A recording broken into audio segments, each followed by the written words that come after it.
윤석열 대통령과 국민의힘 지도부가 잠시 후 대통령실에서 오찬 회동을 합니다. 네, 지방선거 승리를 격려하고 당면한 민생 과제와 국정 운영에 대해서 논의할 것으로 전망되는데요.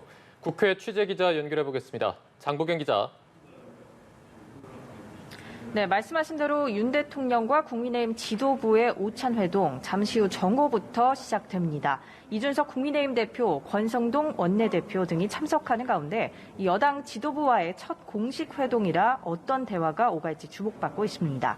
국민의힘 내부에선 이준석 대표와 정진석 국회 부의장 간 설전이 갈수록 수위가 거칠어지면서 화두에 오르고 있는데요. 전날 우크라이나에서 귀국한 이 대표가 추태에 가깝다고 비판하자 정 부의장은 소위 부답, 그러니까 웃기만 할 뿐 대답하지 않는다는 뜻의 사자성어를 SNS에 올렸습니다. 권성동 원내대표는 지도부에서 싸우는 모습으로 비춰 송구하다며 두 사람 모두 비판하는 전화가 많이 왔다고 밝혔습니다.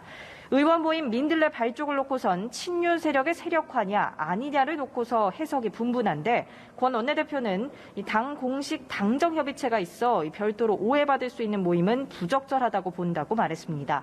다만 친윤계 모임이라는 잘못된 보도로 오해받고 있다고 들었다며 공부 모임이라면 장려하지만 15일 발족은 안 하면 좋겠다는 의견을 전달했다고 밝혔습니다.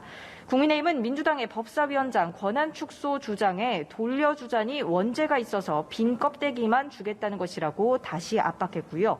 화물연대 파업을 거론하면서는 민주당의 주장처럼 새 정부는 늑장 대응을 한 적이 없다며 일방적으로 화물연대 편을 들면서 새 정부 때리기에 여념이 없다고 비판했습니다. 한편 더불어민주당은 우상호 의원을 중심으로 한 비상대책위원회가 공식 출범하죠.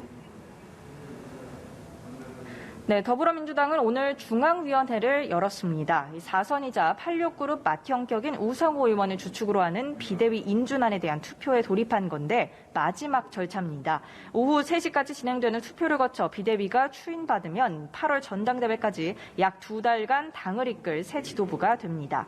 혼란기 속 각 선수 대표로 한정혜, 박재호, 이용우 의원 등 개파색이 옅은 인사들로 채워졌지만 이들이 관리형에 머물지 않고 눈에 띌 만한 성과를 내놓을 수 있을지가 중요해질 텐데요. 우상호 의원은 전당대회 준비위원회를 다음 주 중에 구성할 계획을 가지고 있다고 예고했습니다. 대의원 45%, 권리당원 40%, 일반 국민 10% 등으로 규정된 당대표 선출 룰을 놓고 개파 간 신경전을 잠재우는 동시에 당심과 민심과의 괴리감을 좁혀야 합니다. 우 의원이 출마할 선수들의 합의라는 다소 룰 변경에 대한 보수적인 시각을 앞서 피력한 가운데 이 연이은 선거 패배로 또다시 혁신과 쇄신을 외친 민주당 비대위가 어떻게 당내 의견을 주도할지 주목받고 있습니다. 친명계 의원들은 권리당원 비율을 높여야 한다는 주장을 SNS를 통해 계속해서 내놓고 있는 상황인데요. 이 의원 측은 오늘도 언론에 공개 일정은 없다고 밝혔습니다. 지금까지 국회에서 전해드렸습니다.